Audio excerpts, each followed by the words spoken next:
pasukan batin. Pasukan zahir ayana dina anggota badan anu berbentuk syahwat aja marah gitunya.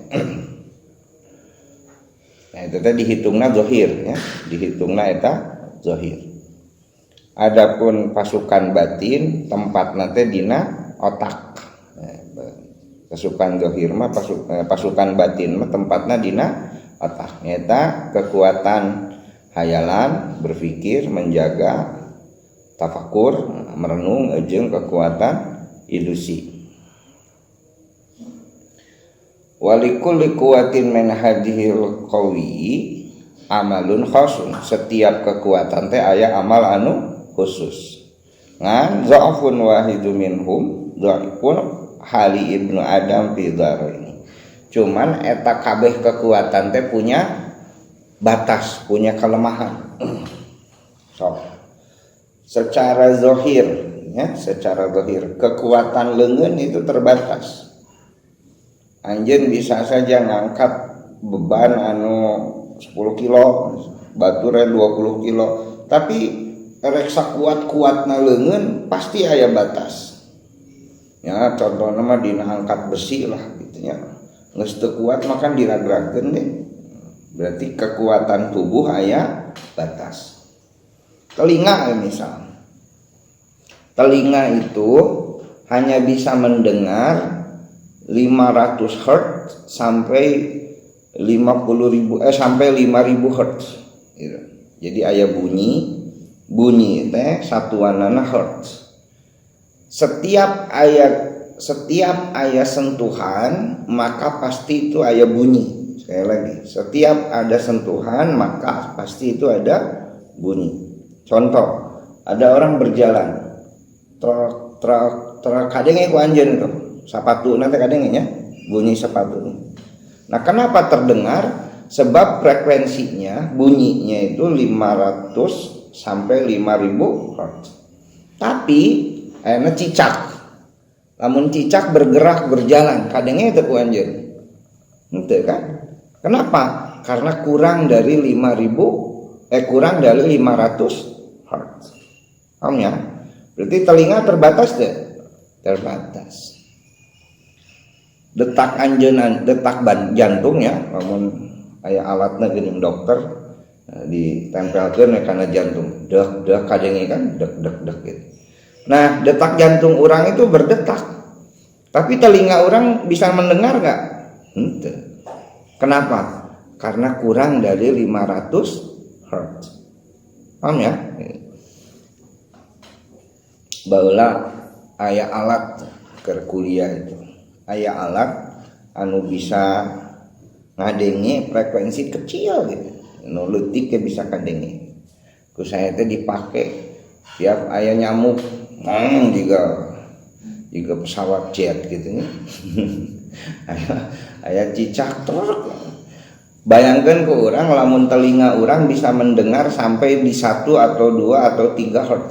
Bising alam semesta itu. Paham ya? Allah teh didesain ieu telinga bisa mendengar 500 sampai 5000 Hz.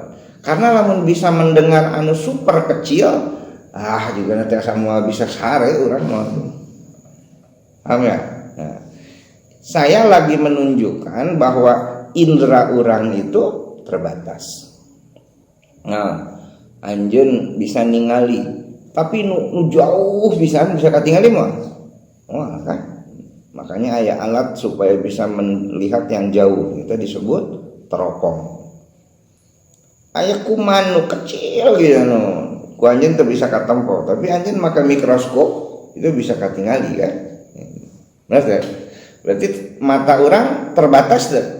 Terbatas. Nah itu yang disebut fa inna dhi'fa wahidin minhum dhi'fu hali ibni Adam.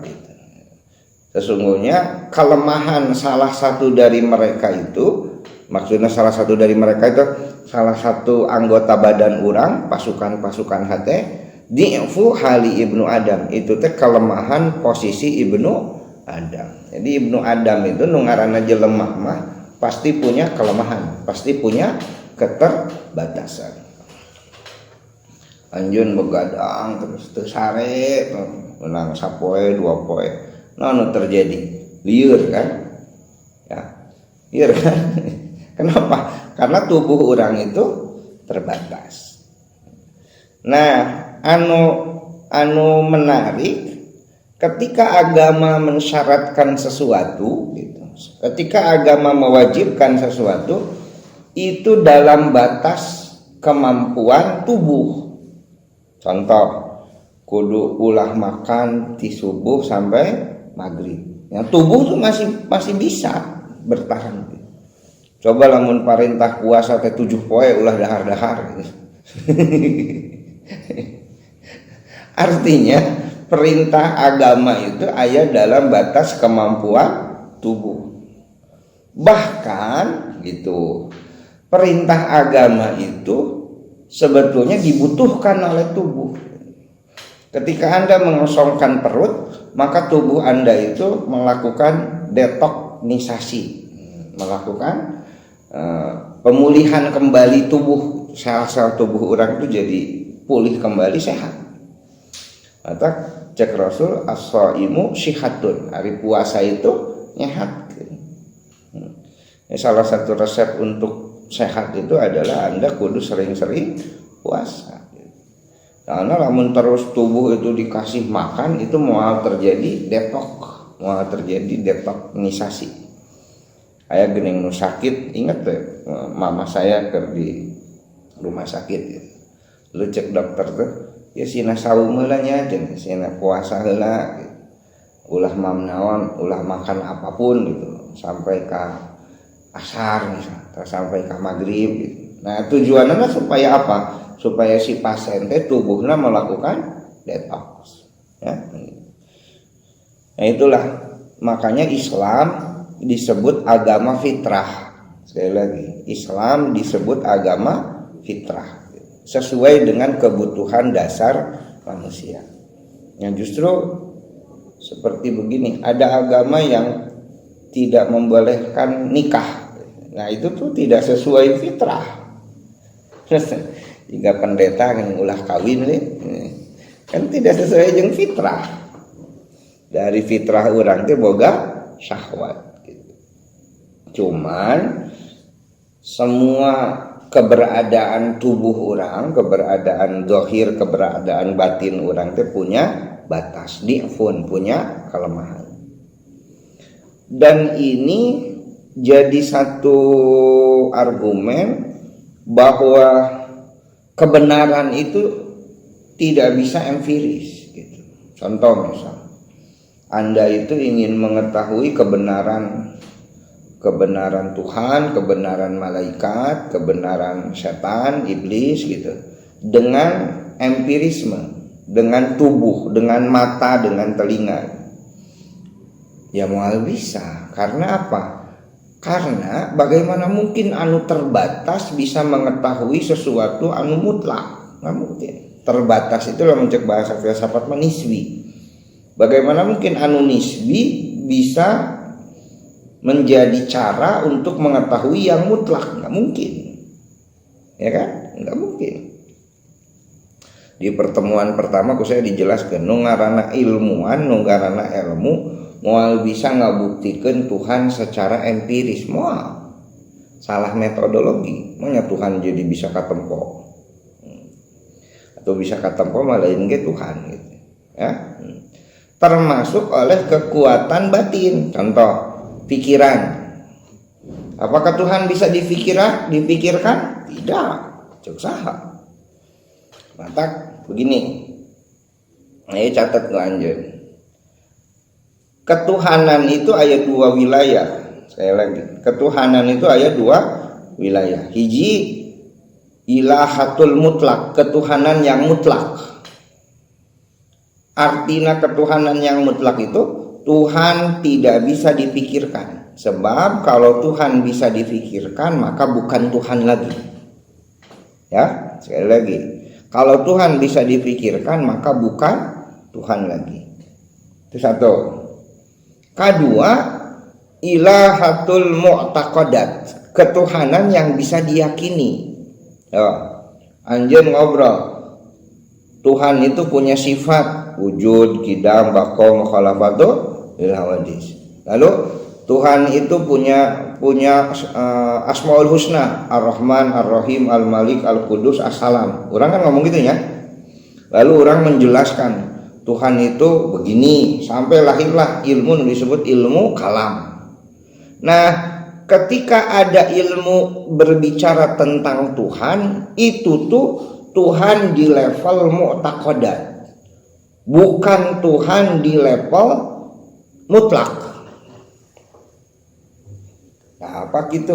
Sebab secara hakikat Tuhan mah bisa dipikiran, hanya Tuhan bisa dipikiran.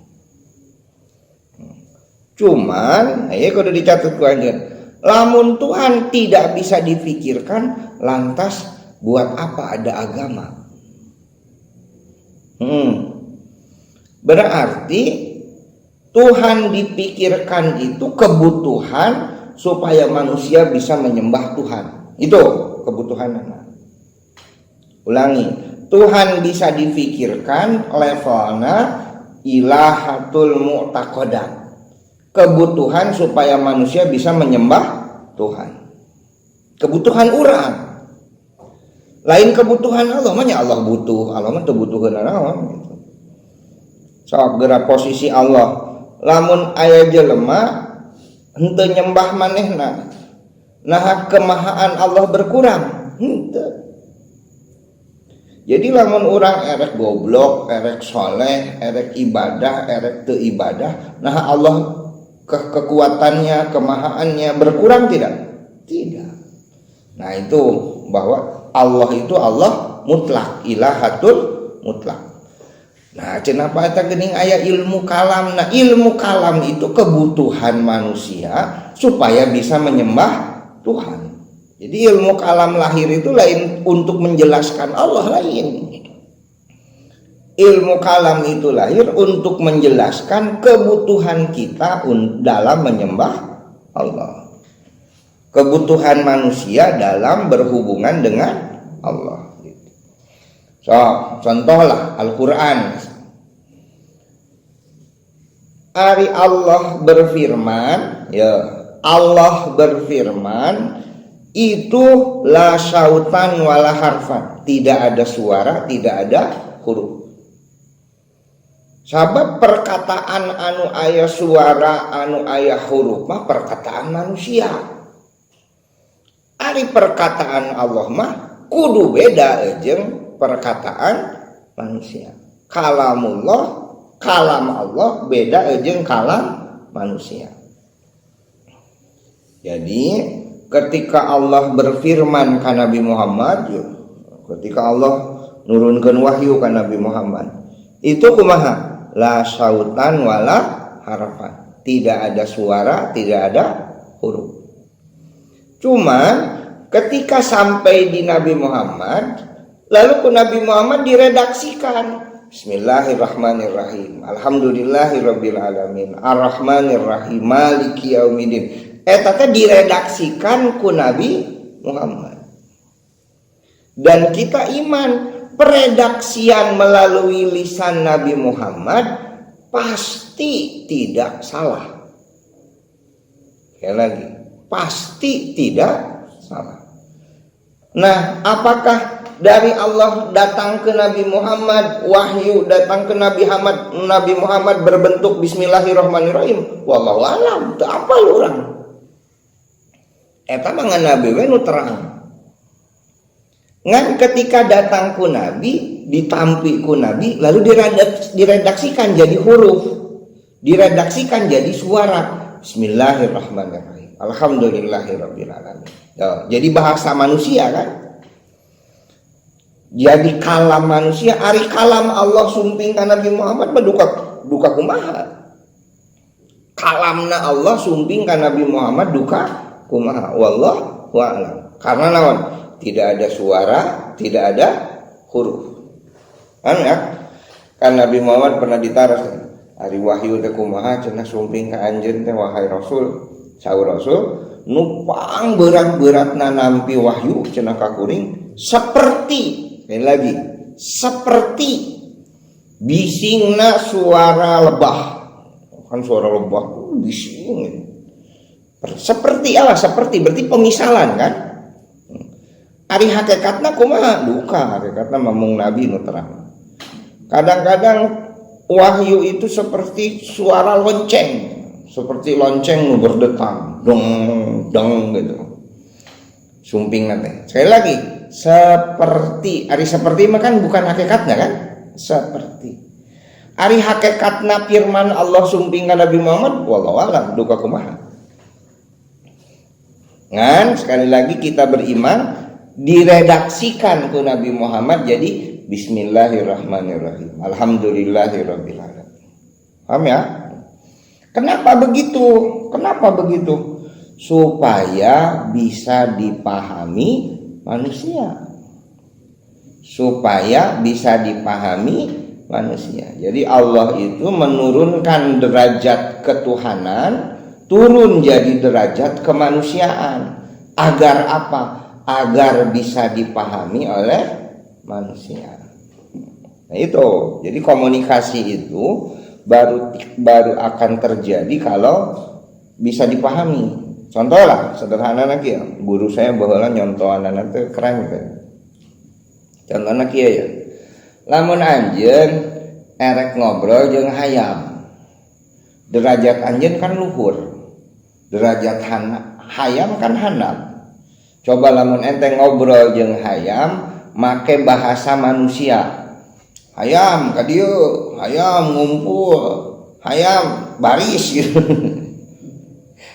Nyamberkeun moal hayam. Wah, ya kan? Nah, tapi agar Anda bisa berhubungan dengan ayam, bisa berkomunikasi dengan ayam, bahasa Anda turun karena bahasa ayam. Turun bahasanya. Kut kut gitu. Itu kan bahasa ayam deh. Ada kok gitu. Ente jadi make bahasa ayam anjeun tuh. Lamun Anda menurunkan derajat jadi bahasa ayam, mungkin teh ayam ngumpul. Karena apa? Karena ayam jadi paham. Karena ayam jadi mengerti. Ngerti kan? Nah, itu sebab manusia menurunkan derajat bahasana dari bahasa manusia menjadi bahasa ayam. Supaya apa? Supaya terjadi komunikasi. Paham ya? Nah, coba Allah. Lamun Allah make bahasa Allah sorangan gitu. Bahasa Allah sorangan teu make bahasa Bismillahirrahmanirrahim, Alhamdulillahirabbil alamin, teu make bahasa manusia. Kira-kira dikaharti mah? Oh. Paham ya? Mata bahasa Allah itu akhirnya jadi bahasa manusia, nyata Al-Quran Al-Karim. Supaya apa? Supaya bisa dipahami manusia. Paham ya? Saya ngobrol jeung budak saya kekarah 4 tahun. Mun ngobrol jeung budak atau ente ngobrol jeung bayi, kan bahasana cayang dicadel-cadelnya. Ngan gawe anjeun dicadel-cadel. Itu tuh biar apa? Biar si bayi paham. Coba mun ente ngobrol jeung bayi, pakai bahasa orang dewasa. Tanya nih ke tempona ya. Berarti Anda menurunkan derajat kan? Dari bahasa orang dewasa menjadi bahasa bayi. Anda menurunkan derajat. Nah, ketika menurunkan derajat baru terjadi komunikasi. Paham ya? Nah, itu. Wah, ulangi. Jadi aya pasukan zahir, aya pasukan batin. Ngan ada pasukan zahir, anggota tubuh terbatas. Pasukan batin, pikiran